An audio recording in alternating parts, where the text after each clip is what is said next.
नमस्ते सभी को। आइए आज गीता के अध्याय 4 और श्लोक 35 से शुरू करते हैं।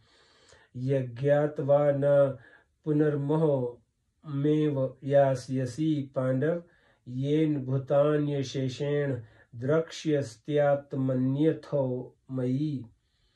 जिसे तत्व ज्ञान का अनुभव करने के बाद तू फिर इस प्रकार मोह को नहीं प्राप्त होगा। और हे अर्जुन, जिस तत्व ज्ञान से तू संपूर्ण प्राणियों को निशेष भाव से पहले अपने में और उसके बाद मुझ सच्चिदानंदन परमात्मा में देखेगा। व्याख्या। यज्ञात्वा न पुनर्मोहमेव यास्यसि पांडव।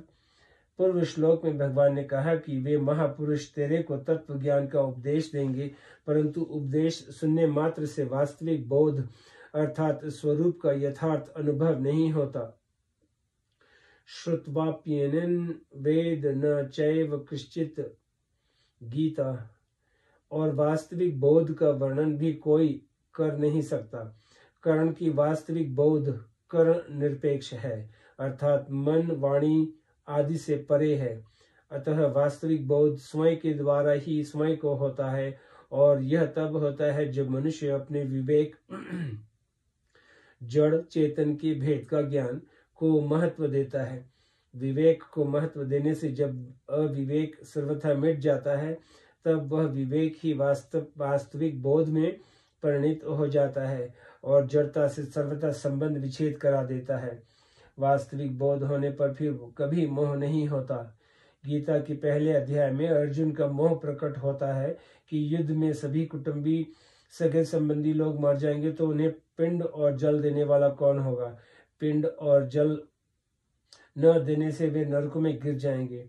जो जीवित रह जाएंगे उन स्त्रियों का और बच्चों का निर्वाह और पालन कैसे होगा, आदि आदि। तत्व ज्ञान होने के बाद ऐसा मोह नहीं रहता। बोध होने पर जब संसार से मैं मेरेपन का संबंध नहीं रहता, तब पुनः मोह होने का प्रश्न ही नहीं रहता। येन भूतान्यशेषेण द्रक्ष्यस्त्यामनि। तत्व ज्ञान होते ही ऐसा अनुभव होता है कि मेरी सत्ता सर्वत्र परिपूर्ण है और उस सत्ता के अंतर्गत ही अनंत ब्रह्मांड है। जैसे स्वप्न से जगा हुआ मनुष्य स्वप्न की सृष्टि को अपने में ही देखता है, ऐसे ही तत्व ज्ञान होने पर मनुष्य संपूर्ण प्राणियों जगत को अपने में ही देखता है। छठे अध्याय के 29वें श्लोक में आए सर्वभूतानि चात्मनि पदों से भी इसी स्थिति का वर्णन किया गया है। अथो मयि। तत्व ज्ञान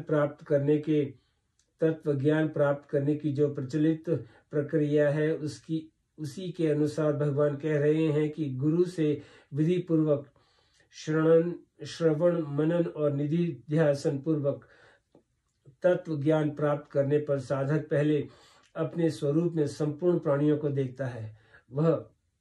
यह त्वम पद का अनुभव हुआ, फिर स्वरूप को तथा संपूर्ण प्राणियों को एक सच्चिदानंदन परमात्मा में देखता है। यह तत्व पद का अनुभव हुआ, फिर इस तरह उसको पहले त्वम स्वरूप का और फिर तत्व परमात्मा तत्व के साथ त्वम की एकता का अनुभव हो जाता है। एक ब्रह्मा ही ब्रह्मा शेष रह जाता है। ऐसी अवस्था में दृष्टा, दृश्य और दर्शन ये तीनों ही नहीं रहते, परंतु लोगों की दृष्टि में उसके अपने कहलाने वाले अंतकरण में जो भाव दिखता है उसको लेकर ही भगवान कहते हैं कि वह सबको मेरे में देखता है। स्थूल दृष्टि से समुद्र और लहरों में भिन्नता दिखती है। लहरें समुद्र में ही उठती हैं और लीन हो जाती हैं, परंतु सूक्ष्म दृष्टि से समुद्र और लहरों की स्वतंत्र सत्ता नहीं है। सत्ता केवल एक जल तत्व की ही है। जल तत्व में न समुद्र है न लहरें। पृथ्वी से संबंध होने के कारण समुद्र भी सीमित है और लहरें भी, परंतु जल तत्व सीमित नहीं है। अतः समुद्र और लहरों को न देखकर एक जल तत्व को देखना ही यथार्थ दृष्टि है। इसी तरह संसार रूप समुद्र और शरीर रूप लहरों में भिन्नता दिखती है। शरीर संसार में ही उत्पन्न और नष्ट होते रहते हैं, परंतु वास्तव में संसार और शरीर समुदाय की स्वतंत्र सत्ता नहीं है। सत्ता केवल परमात्मा तत्व की ही है।